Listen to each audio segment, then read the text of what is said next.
Geek Myths, a novel about life, love, and the pursuit of sonic screwdrivers. Available in paperback and Kindle edition from Amazon. Scanning for audio.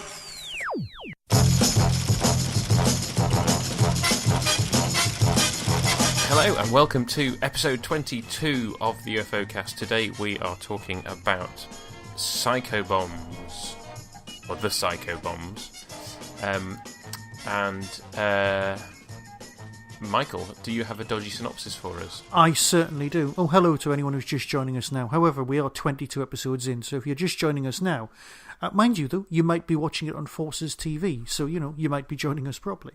Anyway, yes. So I mean that does mean you've only got 21 episodes to catch up on. It's not a massive undertaking, is it? It's not. It's not right. Like if you had to catch up on all the episodes of the Tin Dog podcast. Yeah, that's true. There's only 840 odd of those, so that's all right. Yeah, crashing on. Right, Psychobombs. Here we go. So here we got a dodgy synopsis. 3 ordinary people are taken over by UFOs and given superhuman powers with which they can destroy Shadow. Clark, a bank clerk, uses his superhuman strength to break in and destroy Fairfield Tracking Station. Then Mason, a motorway construction man, that's a man who works with stone, yeah, we can deal with that, gets aboard Skydiver 3 and blows it to smithereens. Now Linda, a secretary, because they couldn't come up with a surname, that meant secretary, already responsible for 2 murders, must be stopped before she can destroy Commander Straker and Shadow Control. Yeah, also it's kind of one of my favourite episodes as well. That's actually pretty good as far as these synopsises go. It certainly is. It's a pretty accurate description of the episode. And you've already just said it's one of your favourites, which is in marked contrast to last week. Certainly is. Did you see the feedback we had on the website? No, not yet. So we had someone who said, I'll just read it, from somebody called Tim. Although I don't need all reviews of UFO to be disproportionately positive, I was a bit disappointed in the overall tone of this podcast towards the man who came back. And he goes on, talks about some of the positive things that he saw in the episode. And then says, I've read other UFO reviews that suggest the series at this point was starting to run out of ideas, losing its way, etc. And you yourselves have stated that this episode seems almost like a rehash of Kill Straker. With this in mind, what plot lines or stories would you both have liked to have seen in UFO given the chance? And I guess my response to that is that actually, with the exception of the man who came back, I quite like this bit of the series. And you've just said that you enjoy Psychobombs. I think it's a particularly strong episode. But do you have anything else to say in response to that comment? Well, no, I think he's right. But because I was particularly down on it. But I also described it as like the Wednesday episode because I knew what was coming. And you had to get through to the weekend. You know what I mean? It's like, oh, there's Thursday and there's Friday. Hooray! So it was kind of... I almost felt like we had to get through it. But, fair enough. It's still an episode of UFO, which is considerably better than most of the other stuff on TV, which is fine by me. But, I have been accused of being overly enthusiastic on the Tin Dog podcast, so I'm mindful of the fact that I'm not overly enthusiastic at all times. Fair enough. It wasn't my favourite episode of all time, but you know what? The performances are what carried it for me, like we said in the review. Yeah. What are your thoughts? No, I mean, I like being positive where I can. I just, I really took against last week's episode, and I have to say, from Psychobombs onwards, I mean, there are ups and downs, but I think the rest of the series is consistently much better. It still feels different from what went before. Yeah. But I think we both agree this is a particularly strong episode. And in particular, the guest cast are suitably able to turn on a dime from not knowing they're possessed to suddenly being possessed. It's not the kind of permanent he's had his mind burnt out and he's a puppet of the aliens like we had last time. It's actually when they're not being used by the aliens, they forget that they've been taken over, and that's particularly creepy because it means that they can be totally normal and nice one moment, and then suddenly brutal. Well, that helps with the performances. That helps with. Also, it's so dissimilar to having your brain burnt out that I hadn't even put two and two together and went, oh, they're the same sort of thing, when they kind of are. Aliens control people. I mean, that dates back to, like, you know, the cat taking over people and all sorts from other episodes. So, yeah, the aliens liking to control people's minds is more of a, I don't even want to say a meme. I'm not going to do that. I'm not going to go down. I don't like you using words like that. But it's a recurring theme of the show, so that's all right. It is, but it's, I think it's done particularly effectively with a big here, green flashing quite light, simply controlling because people of the flip.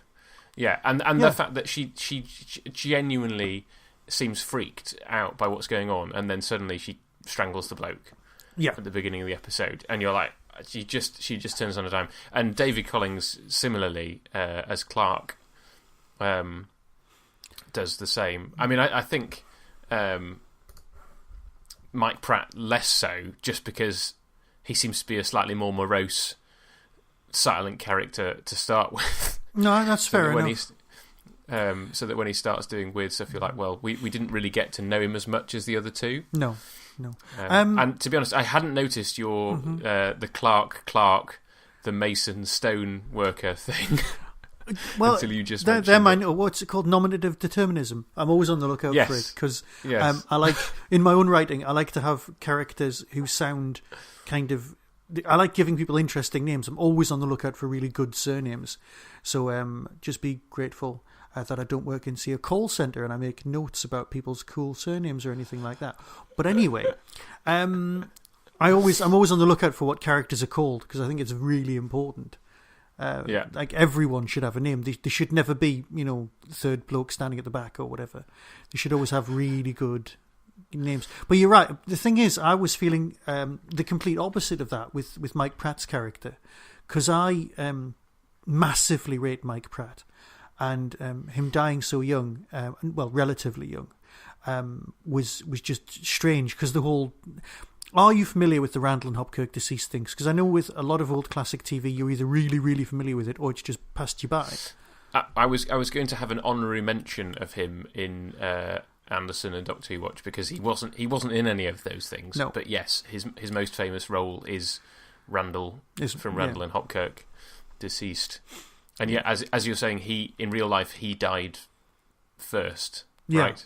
Yes, because the other guy's still alive, and if we're going to do Doctor Who Watch, his daughter was also in Doctor Who, but we leave it there as well as him. And he was in, and he was in Doctor Who as well. Exactly. But we're skipping ahead massively. He's not in this episode. He's not in this episode, but he's very good. Anyway, Mike Pratt is in this episode. I'll tell you who is in the episode. On him. I'll tell you who does make an honorary occurrence. The red dress. Oh yes, so we had the red dress in. The Sound of Silence. Sound of Silence, yes. Now it's back, and it will be back again in a couple of episodes' time. You told me to keep an eye out for the famous recurring red dress, yes, as if it's some sort of Twin Peaks motif thing. Yes, I mean it's very noticeable in this episode in particular.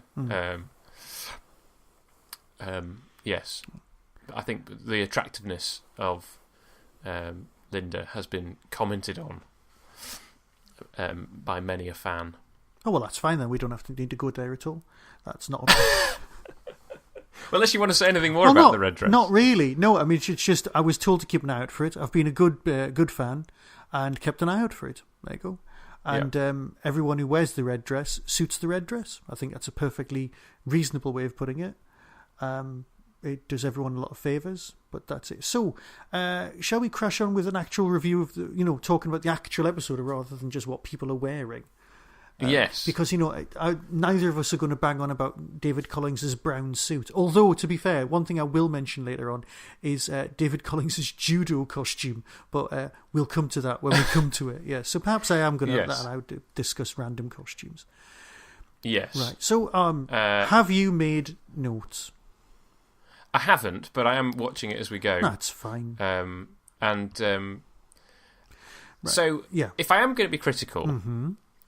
It's about how this fits into the grander scheme of things, right? Because we've just had the previous episode another attempt to kill Straker, right? And yet this begins with a perfect opportunity for them to kill him. Like, he's in the car with him, he pulls him across and bangs his head. I mean, why not strangle Straker there by the side of the road? That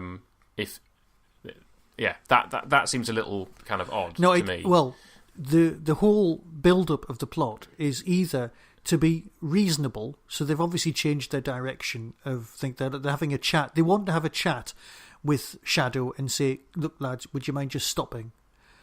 Which is, what all invaders do. They just go, "Do you mind just not shooting us, please? Would you mind?" Which is basically what the whole thing is for. It's a veiled threat. It's more terrorism than a war. Because that's true. They want to hand. So there's clearly been a recent change in direction for the aliens. They've gone killing Straker. It's not worked. Let's not bother. And then they come up with a plan where they actually could have done it, and they could have gone, "Oh, why didn't we do this one anyway?" It's like they're going out to assassinate Hitler, and then they go, "Oh, hang on, we've got a chance to meet him." And then you go and meet him, and you go, "Well, if I brought a bomb in a case, I could." Oh, too late now. Yeah, it's a bit like that. Obviously, I'm not saying Straker's Hitler. What I'm saying is he's the leader of the opposition to the aliens. Yes. Yeah, that makes sense. That's true. And I suppose this is bigger than Straker. It is, if you don't cease, we will blow up these things in increasing order of importance. Yeah. And it's one of those things where actually it then allows the aliens to win for the majority of the episode. And there has to be a build-up. It's the rule of three, the narrative rule of three. We have to do three things, and then the last one doesn't work. It's standard narrative practice, because you don't get the payoff if it's less than. If it's more than three, it gets boring. If it's less than three, it's doesn't work. So three ends up getting repeated. I love the fact that the alien ultimatum was all neatly typed up. And, yes. And well, it's delivered by the clerk, so maybe he used his work typewriter to. Yeah. Well, that's how they find him, isn't it? Yeah.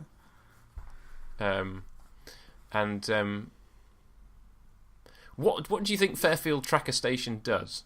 Because this is the first time we've seen this kind of Earth-based tracking. Hang on, no, thing. because isn't it exactly the same model and location that's used for the one with the photograph close-up? Is it?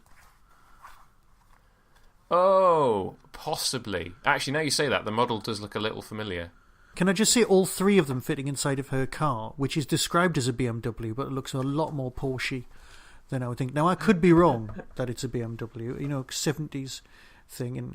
And it's got loads of repeated things, like the Clarks, they're a married couple, and they've got separate beds again, as we see so often in UFO. Time and time again, you've got characters who are apparently happily married, and they're both in their separate thin beds. In their separate beds. Yeah. So, good on them. Yay. Not being judgmental at all. Right, so. No. Now, you've got your bit. Right. I had an issue with the car, actually. I was thinking, how could all three of them have fitted in that port?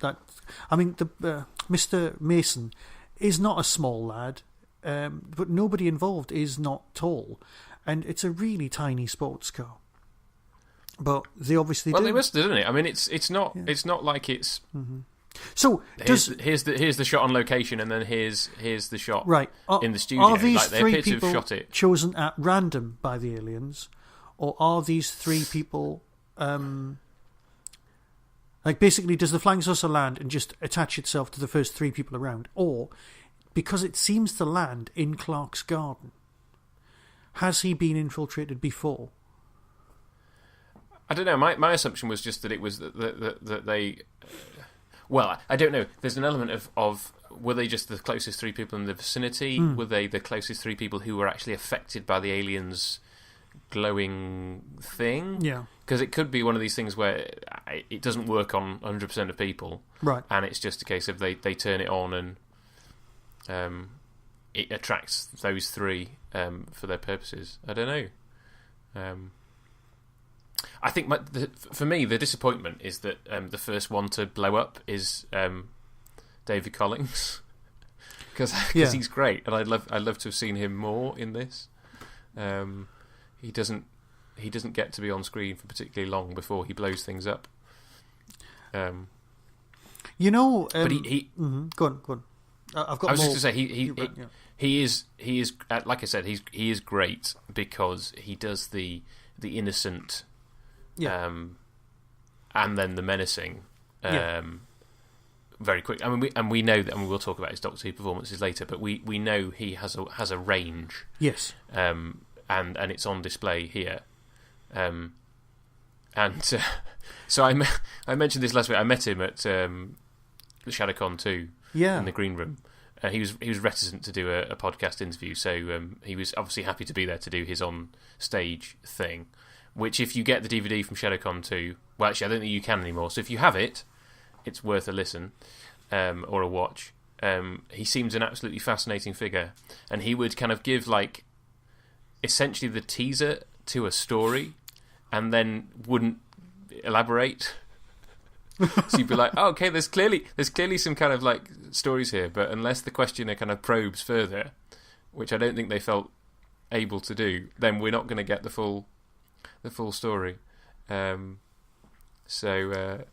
Yes, he seems an interesting chap in person, if a little reticent to talk. Well, just yes. I mean, everything he's ever been in, he's kind of just been great. And when you see him in something, your first question, well, one of my first questions is always, why aren't you better known? Why aren't you just ridiculously famous? I don't know. There's lots of actors that you think. Yeah. I suppose. If only they'd had it. I don't know if he ever did an ongoing soap or anything like that, because that's definitely the way in the UK. When he was at his prime in the 70s and 80s, if he'd done a soap, he would have been ongoing. You would have just seen him in everything.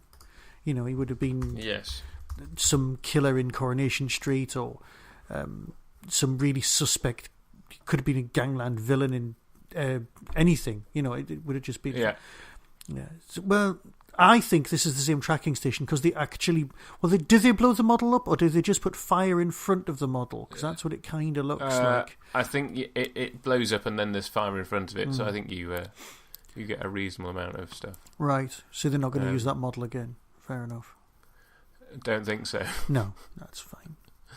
So they've got lovely. It's we're going to blow up the tracking station. That I'm guessing is part of the defense system for when Sid's looking the other way. That's fine. Yes. Yeah. This is perhaps an answer to the questions that we had last week of how does it all work? And then then it's a sort of Skydiver 3, which we've not heard of before. And there's 4 skydivers now, apparently. There's 4 skydivers. Yeah. And we only ever see Sky 1. Yeah. Well, I think Sky 1 is the front bit.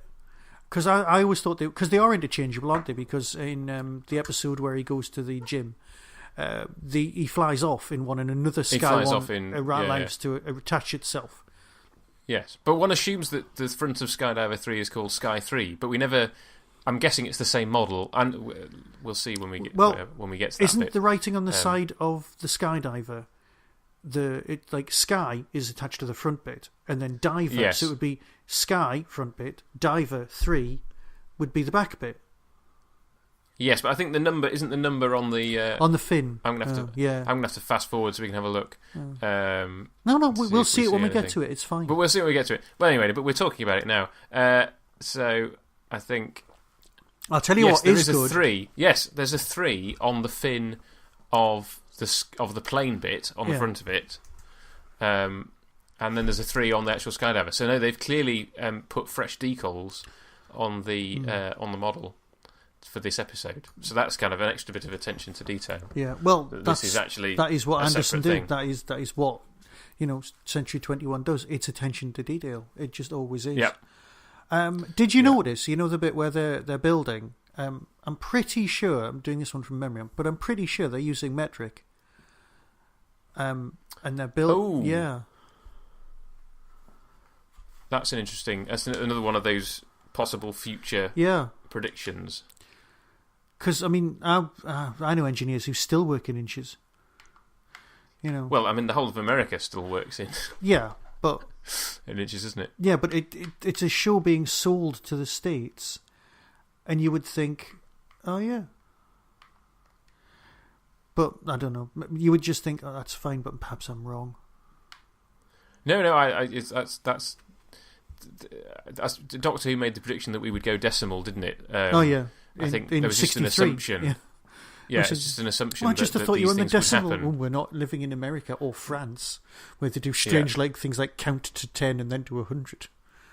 Yeah. We need to go down 3 more meters, and it's just one of those things that you just don't notice now. But in 1970, when this was out, Decimalization's just banging on the door, going, "Hello, you're going to have to count properly now." Yeah. Yep. What do you think of Captain Laritzen's portable TV monitor? Well, I love it. When he's absolutely getting love ready it. to go. It's like the very early iPhone, essentially. Yeah, well, it would be the equivalent of walking around the house using Skype, or was it? What's the Apple version called? VisiChat or something. FaceTime. That is it. Yeah. It's a much Shadow's FaceTime. Yeah, exactly. You should patent that if it's not already done. It's fine. But I suppose this is that again. That's something that Jerry Anderson's always been doing, always, isn't it? With you had your Thunderbirds wristwatch things, and this I suppose is less far in the future. But the idea that we'd have all these devices, but I think they've mostly been stationary, haven't they? Yeah. And so now you're then like, but right, you can walk around the house with it, around, which is kind of cool. Walk around the house. Yeah, it's telepresence. It's cool. I mean, even the secretary's using a proper, small reel-to-reel dictations thing. Yes. It's not reel-to-reel. What am I saying? It's proper cassette. Proper cassette. And which is a lovely piece of kit. And that's it. Oh. And then they kill him and steal his fingerprints, which is particularly nasty. Yeah. Well, it's that old red dwarf thing where they slice the guy's hand off, isn't it? I can give you 15, sir. Yes. Yeah, exactly. Oh, and then, okay. This guy fails to make it into our watches later on, so I'm going to mention him again now. Did you spot the famous vet in Skydiver 3? Oh, hang on. I'm not up to that bit at all. You've skipped ahead. But you didn't spot him when you were watching. I'm looking at my notes because I made these notes before Christmas. You made some notes ages ago. Hang on. Linda listens to Stingray music in her car just like we do. Yeah. Hang on. Yes, she does. Stingray music. Multiple use of pyjamas. Oh, hang on. Yeah, did you notice that the pyjamas that Daniel Clark wears were previously Straker's pyjamas? You see, I think it's just there's a branch of Marks and Spencer's close by, and that's it. I can't read my own handwriting. This is appalling. I'm 47 very soon, and I should be able to read my own handwriting. I can't place the bloke, but he is famous. Oh, that's ridiculous. Why have I written that down? Well, I'll put you out your misery. It's Christopher Timothy, who played James Herriot in All Creatures Great and Small. Of course. Who's currently on Channel 5 driving around with Peter Davison. Is he? Yes, there's the reality show with Peter Davison in it on Channel 5. Reuniting the people from... And they're driving around Yorkshire in period cars. And apparently Janet Fielding's been on Twitter saying that James Herriot's taking... Not James Herriot, what's he called? Sorry, you said his name a second ago. Christopher Timothy is taking his life in his hands because she's been driven by Peter Davison before, and it's terrifying. So this is what we hear, yes. So I mean, they obviously go back a long way because they were on Creatures and Great and Small together. But anyway, he's a short-lived shadow operative because obviously he gets blown up in this his first outing in Skydiver. Poor chap. Oh, it happens. But I suppose this was before he was well known. He was just a bit part in this. So basically, you've got your 3 characters, you've got your 3 attempts, and the last one's going to be the secretary. They're going to investigate the secretary using the tried and tested UFO technique of using Paul as a gigolo again. Yes. Right, Paul, stop it. Just well, it's not his fault that he's irresistible to every lady that turns up on the show. Well, yes, it is a bit of a cliche, is it not? Yeah. Yeah, I can live with it, but do we want to? Yeah. Well. Yeah. So all three of them are there. But yeah, the investigation bit is kind of the dip in narrative, shall we say, the bit where it becomes just a tiny bit more dull. Yes, because they have, like you say, they've been building up. We had, and the Skydiver thing comes very quickly on the heels of the Fairfield thing. It's quite a pacey episode, I suppose. I think because that's probably we've got one of the those reasons three. I like it so much. Yeah, you've got the three things. It's not like, oh, here, what's the aliens' plot? Well, they've told us straight at the beginning, and then they get to carry out some of it. I suppose it's a bit like it's again, it's one of those more Captain Scarlett-esque episodes of UFO. There is some crossover of kind of themes, isn't there? Really, yes. with the UFOs invading, and it's like their equivalent of this is the voice of the Mysterons. We're going to take our revenge by doing this.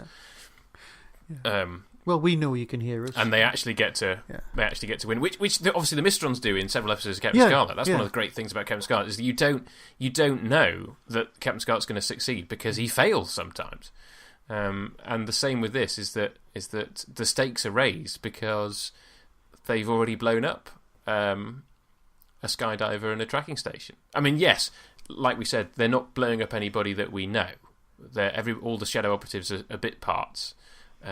So everybody who gets killed is somebody that we don't already care about. Yeah, but I think they could have raised the stakes even higher by having somebody that we knew. Yeah, but that goes against the rules because once you've done that, you can't show the show in order, and you have to have them in a certain. Yeah, you can't just show random episodes. That is true. That is true. But then that's our approach to it. It's like you can't show episodes of Buffy in any order or Angel in any order. Otherwise, you go, why is that person now a demon or what's going on there? We're used to considerably more episodic long-term story arc, and that's possibly one of my issues. Is I keep trying to overlay that onto this program, and that's not how this program was pitched. That's why people argue over what order the episode should be in. Because we're used to it. We want it to be that. We want to see character development. We want to see all sorts of that nonsense that we're always banging on about. And perhaps it's there, perhaps it's not. I don't know. It's all arguable. Yeah. I don't know where I was going with that, but you're right. Here's another fantastic fact. Mike Pratt wrote Little White Bull. I've just seen that in tiny... What? You see, you're just so young. Right. There's an extremely famous Tommy Steele song, which was about 15 years before my time, possibly 20. Right. But he was famous for singing this song that was based, once there was a little white bull. Right. It's appalling, and that's what Tommy Steele was kind of famous for. Right. And you can make a career on the back of practically anything. Anyway... but Mike Pratt was the person who wrote the song, and it was like a ridiculously famous song for its time. And going, oh yeah, he wrote that's quite impressive. He wrote a massive hit. It's a weird song, but it's all about. I'm trying to compare it with other songs without bringing up Rolf Harris, so I'm not going to. Or Max Bygraves. It was kind of that. A song almost for kids kind of thing. It would be like the Shark song that was in the charts last year that everyone knew if you had a kid. Yeah. Oh, Baby Shark. It was kind of that kind of thing. Yeah. It was one of those songs that just everybody would know anyway. But he wrote it now, and oh, that's right. Sorry, I'm just reading the tiny notes in the corner of my pages. But yeah. So, yeah, it's a pacey episode. I can see your argument about the whole Mysteron thing. They've told them what they're going to do. So it's the most Captain Scarlet of the stories for UFO, really. Because that's what they do. Yes, and there is also the element of taking people over. Yeah. Which obviously we've said is not unique to this episode. But it's that... typically a Captain Scarlet episode would begin with the threat, and then they take somebody over, and that person then goes on to carry out the threat. And this is written by Tony Barwick, who obviously wrote a lot of Captain Scarlet. So it's perhaps not entirely surprising that he wrote this. Oh, he's brought his own themes with him. He's brought that. I mean, obviously he wrote a lot of UFO, so it's not like he was constantly copying Captain Scarlet, but it's just it makes sense knowing that he's the author. That he worked on Captain Scarlet, but it works. It's a detective story because, as you say, they're trying to figure out what's going on before it's too late, piecing things together, and it has, like we said, it has menacing guest performances from the visiting cast. So right, you've got your build up. She's trying to go and get into into the headquarters, and she's going to try and blow it up. That's your payoff. That's your end game. Yeah. Now, that's perfectly decent, and then you've got some sort of very similar stuff coming in a few weeks' time with Time Lash, where you've got a whole explosions inside the spoilers, but it's inside the main headquarters. Setup thing, and now I know it's meant to be all touching, the whole thing where she's like has to reassert her. That's a recurring theme in UFO by far. The aliens have got you, you're going to win for them, and then you reassert your humanity, but it costs you your own life. Yes, does keep coming up, but it's kind of an important message anyway. It's, if anything, it is the message of the whole series. Yes. So. But I suppose in this case it's slightly inverted because at the end, which is it's weird, isn't it? Because we tend to see you get to see here's another shot of the UFO doing its thing, reasserting control over them, and then at the end, Straker says to her, "Oh, the UFO has been destroyed," and he doesn't know it has been, but obviously it has been at that point. But she still goes ahead, and it's like there's a time lag between the UFO being destroyed and her regaining control, which she doesn't. Okay, she doesn't regain control. She goes ahead, which seems a bit odd. Can I just? You're right. Now, I've just realised because something's just happened on my TV screen, and I don't know if it's my disc or whether it's in the actual narrative. Now, I'm pretty sure it was on the DVD as well, so I don't think it's a trigger. But at about 41 minutes and say 20 seconds, right? Let's call it that. Okay. Is this on the DVD or the Blu-ray? Blu-ray. Because the timings will be different. Okay. I don't know which one. So the timings will be different on the DVD. It'll be earlier. No, hang on. Yeah, it'll be earlier than that. Tell me what you're looking at. Okay. Paul and the secretary are wandering through. They're having their date in the forest. Yes, right? and they're kissing and throwing things into water. That's it. Yeah, she throws a stick into the water, and the screen freezes. Now, is that a layer transition where it's Blu-ray, so it won't be? Or is it a weird freeze of the shot, like she's controlling time? Well, I'm just watching it on the DVD, and I will tell you, I don't think it is a thing. Yeah, because my kit tends not to have layer transitions, or noticeable ones anyway. Yeah. It was just something weird that I did notice now, and I must ask about that. Oh, no, it does. Yeah, no, you're right, it does. Right, so you've got the DVD on, so there is, I've got the Blu-ray. Yes, she throws it, and then it sort of lands in the water in slow motion. Yeah.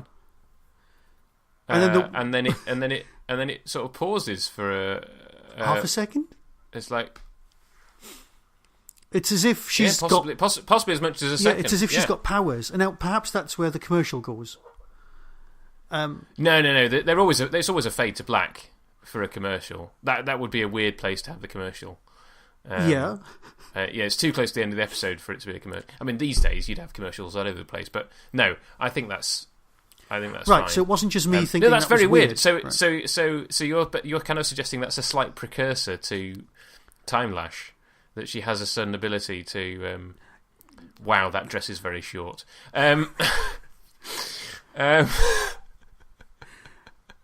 Now, can I just say, Sylvia was in charge of all the costumes, and yes. I would. I've been meaning to buy the Jerry Anderson biography, but I know there's a Sylvia one as well, isn't there? Quite possibly. I'm thinking for my birthday, I might be asking for both of those off people because I'd like to hear the stories from both sides, and I also want to hear her thinking on some of these costumes. Yes. Now, admittedly, that would be better if she was available as, say, a convention guest, where you could just go, right, Sylvia, defend this lot. And you would just kind of present them in front of her. And I suspect the arguments for many of it would be, it's the 60s. It freezes exactly the way that the titles freeze when it goes UFO. Yes, you'd expect it to kind of go dum-diddle-dum, dum-diddle-dum. Right, so that's what that is. Sorry, I've just gone back to it because I wanted to double check. Yes. So, I would just love to know what some of the thinking is. Now, I know it was the 60s, it was the 70s, what we were thinking, but you are indeed correct. But, there are photographs of my relatives wearing clothes exactly the same length as that, because that's just what was in. That's just what was in, no, you're right. But it wasn't what was in the 80s. But, they're not going to be able to give the 80s in the 70s, Moving on, right. So, we've got our setup. So what do you make of Straker's decision to bring her to the studio? As always... The whole, I want to fight it on my own terms kind of thing. Wrong. They need a Hangar 18 thing, somewhere neutral, to take people that they can convince people is the headquarters. Yes. Because it's not like he doesn't know people. Or he could have taken them somewhere that looks like headquarters, that would be, say, a film set. And then that could have got destroyed, but it was actually on a film set. Because they're making a sci-fi film. That would have been a different twist that they could have done. That's true. I suppose the thing is they still at this point, the problem is they don't know how it works. Because they don't know until the very end. They don't realise what it is. It's like, it's the electricity. They don't realise. No. The scientist's got a crazy. Was it? Hang on. He's got. A theory. It's the third. Yet another wild theory from the Doctor. Third in a row. I've got here. Let's not forget, it's just another weird theory. The supercharged humans, right? How do you feel about that? Because for me, it just reminded me of, and obviously this came later, I'm not an idiot, the Matrix, where they're just going on about how humans are batteries that power the Matrix. And it was like, so there is like untapped energy inside of us all kind of thing. Yes, I mean, I don't think that's particularly a new idea, is it? That's just... And they don't really go into it, do they? It's literally just it's another thing that the UFO does. It has this thing that can beam control signals into their heads, which can apparently permeate all the way down to Shadow headquarters deep underground. Yes, and I suppose there are stories, aren't there, of people in extremis or extremis. Difficult circumstances, being able to do superhuman things, right? Like somebody's been got a child stuck under a car, and they suddenly it's always a child under a car in every example. It's always a child under a car, isn't it? They're very, very inconsiderate parents who've always sticking children underneath cars in order to prove how strong they are. Yes, but or in the case of Superman, it's a child lifting a car. Yeah. For no other reason than to kind of show his new foster parents that he is Superman. Yes. But this is like converting your matter into explosives, which from a weight loss point of view, it's ideal. The guy shoots at her, doesn't he? Well, he's not shooting at her. He's shooting warning shots at her, isn't he? Right. But I wonder whether they can deflect bullets or whether that's just a step too far. Right. I love the fact that Straker's just sent into the cell where the secretary is. Yeah. I can't call her the secretary. That's just not on. Linda. Where Linda is, right? So Linda is in the room, this big room. Yeah. And he's just sent somebody in to stand with her, and then in the next scene he's going to his second in command. He's going, so she could be a psychobomb. She could have all the power of the universe and just use all the electricity. And you've just sent somebody in there to watch over her. Why don't you put him on the outside of the door? You don't care about your staff at all. He just. I mean, we know this about Straker, don't we? We know he's needs. He can. Yeah. He makes the computer decision, which is the. What was it? Computer Affair. The whole thing about she acts if she'd acted differently, all of the interceptors would have been destroyed rather than one. Yeah.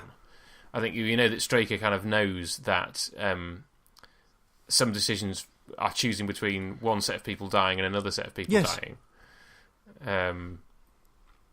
But yes, it does seem, even with that, it seems irresponsible to stick a guard in there with her when they don't know what she's capable of. And we don't know what happened to him.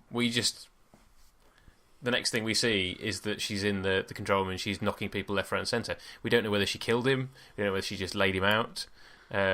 We just know that him firing a warning shot was not enough to deter her from getting out of the room. So also, she throws someone against what I always assumed were just some scaffolding pipes to hold up the roof. And some sparks appear for no reason. So is she giving off electricity, or is it just a bit of excitement? And I love that. Everyone should have a massive box that says "Danger High Voltage" in it. And they should. What? So that if you're a Psychobomb, you can come in and go. You know exactly where to go.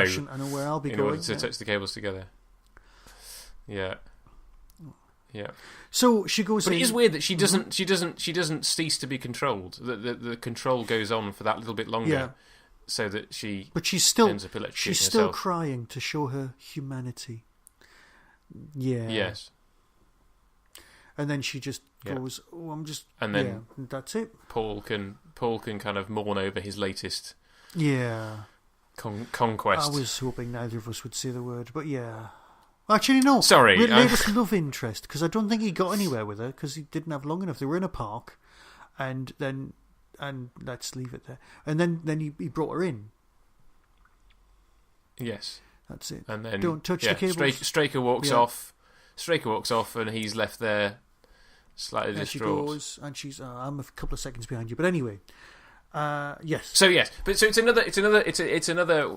a somewhat bleak ending again because this is UFO. We have succeeded, but at what cost? We didn't manage to save the poor Psychobomb who was just being controlled against her will. So it still ends on a bit of a downer because, hey, that's how UFO goes. It really is. A lot of the time. Almost all the time. Oh, look, somebody's dead again. And that's it. And let's just help up our friends off the floor. And back to work as normal, lads. But that was as close to a commentary as we've come. It certainly is. To be fair, I think that's what we should... If ever we do a different show, perhaps we should... do that instead. We should just do commentary. Put the episode on and we'll do a commentary over it. We'll do that with whatever we do next. Because that would be a different day. Christopher Timothy in the end credits. It would be a different take on say The Prisoner if we ever decided to do that, because we could chat about the episode as it was on, and then because nobody else has done that at all. So let me see. Do you want to do the Doctor Who thing? Well, let's do Anderson Watch first. Yes. Did you spot done anybody, the Tony Barwick Michael? Stuff. You know what? I did spot people. That was it. It's there's a guy at the beginning who was so ridiculously identifiable, and I think it was somebody who used to do voiceovers and stuff. He was the equivalent years ago of the man who does the X Factor voiceover. And right. Yeah. Are you thinking about Linda Simmons' boss? I wasn't, but go on. No, he's in Shadow Headquarters, the person I'm thinking of. Oh, right, okay. Well, I haven't got anybody... No, I think he was sort of really big in the 70s. Anyway, but Linda Simmons' boss, who would that be then? Well, that would be the actor Alexander Davion. Right. Who, and I think this now completes our complement of people who flew on board Zero X in Thunderbirds Are Go, with the exception of Bob Monkhouse. Who does not appear in UFO, to the best of my knowledge. Who does not appear in UFO, but I think someone will correct me if I'm wrong, I think we have now had all the other four space, the astronauts, and this is Space Captain Greg Martin. I'm sorry, I can't let that one go. Bob Monkhouse. What? Sorry, you didn't know that? Right, okay, so Thunderbirds Are Go, right? You know the plot of Thunderbirds Are Go. There's a spaceship going to Mars. The Hood sabotages it, and then they reconvene a year later, and Thunderbirds kind of protect it, and then it comes back, and they have to stop it from. They have to rescue it because it rescued the crew because they're all going to crash. Okay. Right? Yes, and there are 5 astronauts that go on the mission. Yeah. One of whom is played by Bob Monkhouse. No. Yes. Okay, yes. I have and the other 4. Words. Well, yeah, you'll have to watch it again then. And then I'll go, how didn't I notice? Yes, well, I didn't for years. I think it was only more recently when I saw it. I was like, and he's in the credits, and you're like, Bob Monkhouse? And then he's one of the astronauts. So this guy who played Linda Simmons' boss, I think he is now the fourth member of that crew who has appeared in a role in in UFO. Okay, then. So there you go. There you go. The other actor we need to cover, now, and I spent the whole episode going, he looks really familiar. Why do I know him? And I know that I do this every time I watch the episode. And it's the dude who's in charge of security at Skydiver base, right? Did you think he looked familiar? Couldn't place him for toffee. Right. Well, the reason is he's Nigel Gregory, who we covered in Sound of Silence because he plays the tramp. Who gets bumped off by, and that's the thing. He's playing such a different role. And I'll have even said when we did Silas Anderson Watch for that he comes back later, and then I completely forgot until I was watching this, and I was like, why is he familiar? That's because he's him. Well, there you go. I mean, what more can I say? And then we have the director. We should talk about the director, who Jeremy is Summers. Jeremy Summers. Yeah. This is. Did you recognise the name? No, literally, I just went, rings a bell. No idea. Moving on. Well, so he directed The Long Sleep, which we'll come to at the end of this series of UFO, and then he went on to direct 17 episodes of The Protectors. So, starting out for Jerry Anderson here, and then carrying on with Protectors. So let's finish off with Doctor Who Watch then. So tell me, who did you spot? Right. Okay. Well, the big one in the episode is quite definitely Mr. Clark. It's David Collins. That's the big one for the Doctor Who people, because on TV he played the person who pretends to be the Doctor in Mordrin and Undead, or Mordrin. He plays Mordrin, and also he's played the alternative fourth Doctor on Big Finish. In Full Fathom 5, I think it was called, which is incredibly dark and brilliant, in one of the Unbounds. And who was in that with him? With Straker. With Straker, yes, with Ed Bishop. It was the only time I managed to get Ed Bishop in to do Big Finish, which is a massive shame, because that means he A, was willing to do it, and B, we could have had UFO on audio. But then he died. I'll tell you what, there was a guy on a Big Finish about 3 weeks ago that I was reviewing, and if ever you need to replace Ed Bishop, you've got someone. The voice was spot on. I shall flip back through my notes and find out who it was, because I was like, that is spookily close. That is well impressive. I was thinking, oh yeah, well, filling in the cast there. But then I was thinking, no, let's have him bumped off or something. I don't know. Hadn't quite decided where I want to go with this. But it would be so good. Especially now that Jamie Anderson is actually writing for Big Finish as well as directing. Yeah. Which is very nice. Mostly writing Doctor Who. He did this month's main range, one of this month's main range releases, Black Thursday, which is about a coal mining accident in Wales. It's a pseudo-historical, and it's the one with the chameleon, which is kind of cool. They've got John Coolshaw playing chameleon on that one. Right. Yeah. We're definitely going off Certainly track are. Right, so yes, he was in that. He's very good. And there you go. And also his other two TV Doctor Who roles. I know he was Silver and Sapphire and Steel. Yes. You'd be forgiven for not knowing one of them, because I didn't know for years it was him, because he's wearing lots of makeup and masks.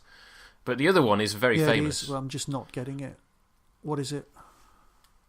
Robots of Death. Of course. Do not throw hands at me. Yeah.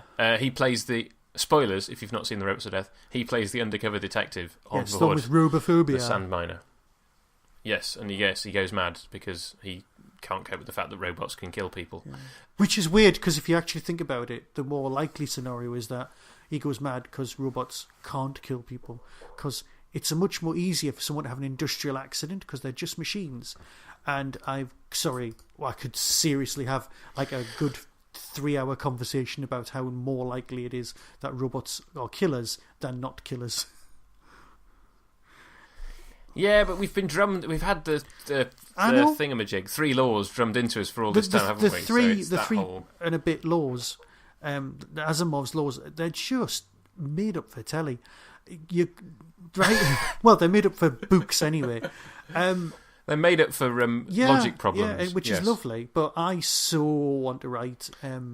I've been working on a short story for someone, and I've basically set it on a crashed spaceship of a seed ship, and the only survivors of the seed ship were the robots, and some of them are beginning to think that they've had their memories altered because no one believes in the existence of human beings because only the robots survived. And so they've created their own society and everything. So it's kind of, that's where I'm going with that one. So I've been just giving a lot of thought over to robots and stuff like that. So yes, I might even hit Robophobia and Robots of Death. So yes, of course he was in that. But anyway, what was the missing story that he did? He was Vorus in Revenge of the Cybermen. The guy who builds the rocket to blow up the Cybermen. But he's under lots of he's got a massive makeup. Forehead and yeah. He's got a massive forehead and... It was one of those things where once I knew it was him and I watched it again, I was like, okay, yes, you can tell from the voice, but you can't really see that it's him. Got it. Right, so what else we got? Yes. Right, we have 3 more Doctor Who people to talk about 3? before we can wrap this episode up. I didn't see any of them. 3. Just hit me with them, please. Well, I would forgive you for 2 of them because I didn't spot them for obvious reasons. So one is Aidan I've got Murphy, it. I've got it. Who played... Right, I've got the one. it? You know the bloke before when I said it's his voice, and I think he did carpet commercials and he was voiceover man. Him, right? Right. He's the person from 1984 story. It's the Silurians and the Sea Devils. Yes. It's one of my favourites, and everybody else hates it. Warriors on the Cheap, Warriors of the Deep. Yes, indeed. He's the base commander. Well it's done. him. He's the person I was going. Yes. I know him. And in this, right. And it's all the more appropriate because in that he's playing the base commander of a sea base. Sea Base 4, and in this he's playing the guy who's about to go on Skydiver 3. Yes, and for the record, I have absolutely no issues both... with that story whatsoever, and I'll take on anyone who does. Oh, I like it a lot more because, like many Doctor Who's, I read it, and it works so much better as a book where you can't see the dodgy sets and the lighting and the dodgy murder. No, it's a great book. I didn't even. I was 12 when I saw that episode. I didn't see the Mercury as dodgy whatsoever. Yes. So, yeah, no, he's one of those ones where you go, oh, yes, he's A in Doctor Who, and B, his role in this links to the one that he played. And in both cases, he dies. Everyone dies in that.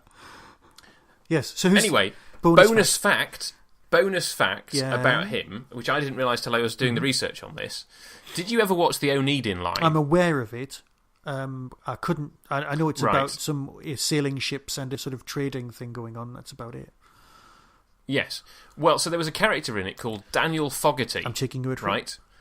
And Daniel Fogarty was played by both Michael Billington, Paul Foster, and Tom Adams, who we've just been talking about. Why did they do that then?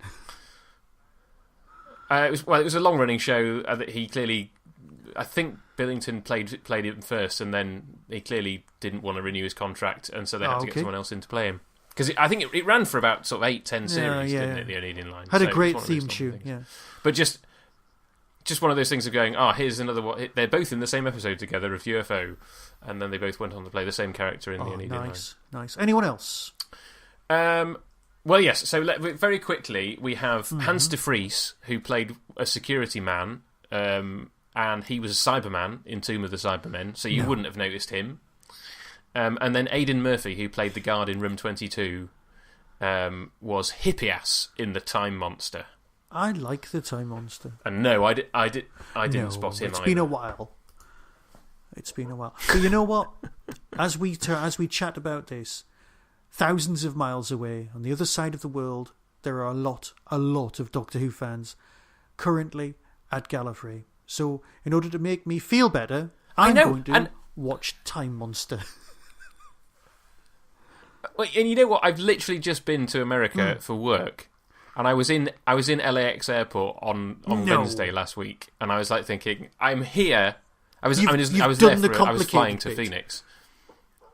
I was flying to Phoenix, so I flew to LA and then was in LA for about 2 hours before flying out again.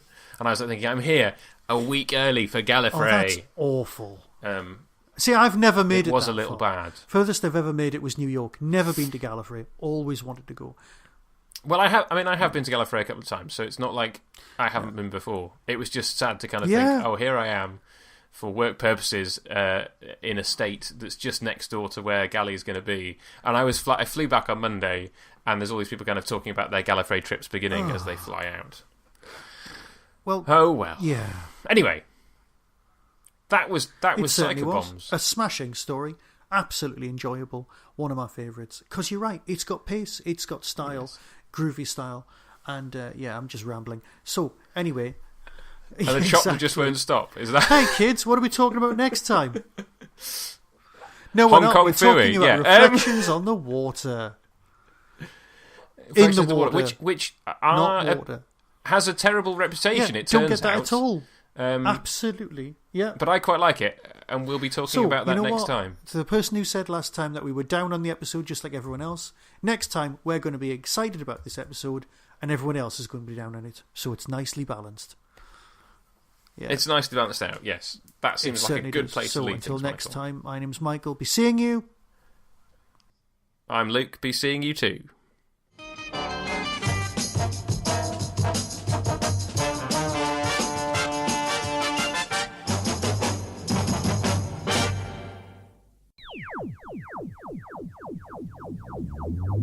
That was the Doctor Who Tin Dog Podcast, available on iTunes, YouTube, Twitter, RSS, Vimeo, and across the internet. Doctor Who and its associated properties are all copyright and trademark of the BBC. No infringement is intended. Why not become a supporter by visiting patreon.com/tindog.